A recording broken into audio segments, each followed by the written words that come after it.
कार्तिक मास अध्याय 16। राजा पृथु ने कहा, हे नारद जी, तो आप यह बताइए कि भगवान शिव की बड़ी विचित्र कथा सुनाइए। आप कृपा करके यह बताइए कि उस समय राहु उस परुष से छूटकर कहाँ गया। नारद जी बोले, वह उससे छूटने पर वह दूत बारंबार नाम व्यक्त हो गया और अपना नया जन्म पाकर वह धीरे धीरे जलंधर के पास गया। वहां जाकर उसने शंकर जी का सब शत कही।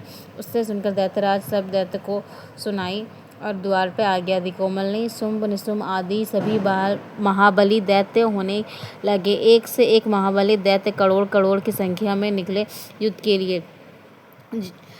महाप्रति सिंधु पुत्र शिवजी युद्ध करने के लिए निकल पड़ा। आकाश में मेघ छा गया और बहुत उपेक्षणा होने लगी। शुक्राचार्य और कटे सिर वाले राहु सामने आ गए। उस समय जलंधर का मुकुट खिसक गया, परंतु वह वहां नहीं रुका।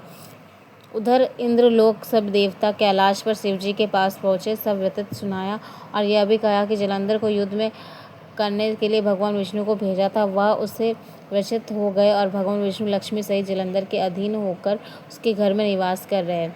अब देवताओं को भी वहीं रहना पड़ता है। अब वह बलि सागर पुत्र आपसे युद्ध करने आ रहा है, अथवा आप उसे मारकर हम सबकी रक्षा कीजिए।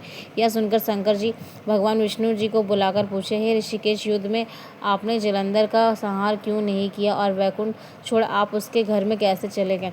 यह सुनकर विष्णु जी ने हाथ जोड़कर निम्रता पूर्वक भगवान शंकर से कहा कि उसे आपकी आशा है कि लक्ष्मी का भ्राता होने के कारण मैं उसे नहीं मार सकता। यह बड़ी ही वीर है और देवताओं के अजय है। इस पर मुग्ध होकर उसके घर में निवास करने लगा हूँ।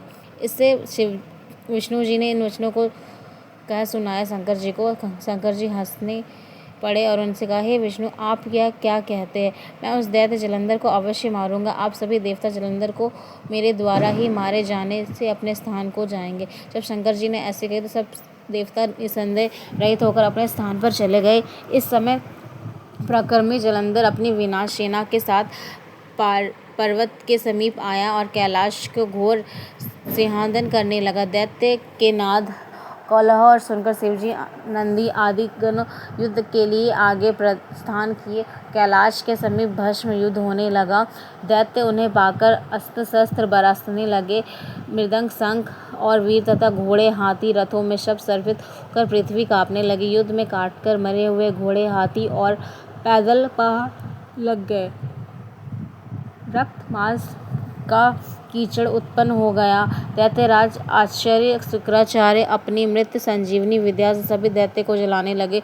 यह देखकर शिवजी गण व्याकुल हो गए और उसके पास जाकर सारा वृत्तांत सुनाया। उसने सुनकर भगवान रुद्र का क्रोध सीमा न रही। तो फिर उस समय मुख से एक बड़ी भयंकर कृत्य उत्पन्न हुई, जिसके दोनों जटाएं ताल वृक्ष के समान थी। वह युद्ध में जाकर सभी असुरों का त्वचन करने लगा। फिर वह शुक्राचार्य के समीप पहुंचा और शीघ्र ही अपने योनि से गुप्त कर लिया और स्वयं ही अंतर ध्यान हो गए। शुक्राचार्य को गुप्त हो जाने के दैत्य मुख मलिन पड़ गया और वे युद्ध भूमि को छोड़कर भागे। इससे शुंभ और निशुंभ, कोमलिनी आदि सेनापति अपने भागते हुए वीर को रोके। शिवजी और नंदी जी आदि गणों से, जैसे गणेश और समीप कार्तिकेय जी, भी दैत्य से भीषण युद्ध करना आरंभ कर दिया। इसी के बाद 7 कार्तिक मास 16वां अध्याय पूर्ण हुआ है। राधे राधे।